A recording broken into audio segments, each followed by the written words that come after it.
2004નો એ દિવસ કે જ્યારે 6 મહિનાના કામને માત્ર એક દિવસમાં પૂરું કરીને માનવીય આધુનિક એન્જિનિયરિંગ અને વિજ્ઞાનના મોં ઉપર એક મોટો તમાચો માર્યો. વાત એમ હતી કે ગોલ્ડન ટેમ્પલના પવિત્ર અમૃત સરોવરને સાફ કરવાનું હતું.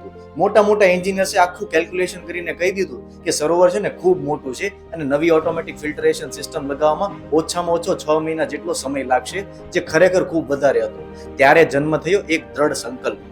સમગ્ર શીખ સમાજે આની જવાબદારી સરકાર કે એન્જિનિયર્સ પર છોડવાને બદલે પોતાના માથે લઈ લીધી અને પછી જે થયું એ ઇતિહાસ બની ગયો. જ્યાં એન્જિનિયરિંગના મશીનો ટૂંકા પડ્યા, ત્યાં એકતાની તાકાત કામે લાગી ગઈ. 50,000 થી પણ વધુ લોકો સેવામાં ઉતરી પડ્યા, જેમાં અમીર, ગરીબ, પુરુષો, સ્ત્રીઓ અને નાના બાળકો પણ સામેલ હતા. કોઈ પ્લાનિંગ નહીં, કોઈ ડિગ્રી નહીં, બસ મનમાં એક જ સંકલ્પ હતો કે આ કામ પૂરું કરવાનું છે. અને પરિણામ, જે કામ અડધા વર્ષમાં પૂરું થવાનું હતું એ માત્ર 24 કલાકમાં પૂરું થઈ ગયું. આ કિસ્સો સાબિત કરે છે કે જ્યારે લોકો ભેગા મળીને એક દિશામાં દ્રઢ સંકલ્પ સાથે જોડાઈ જાય ને, ત્યારે અશક્ય પણ શક્ય બની જાય છે.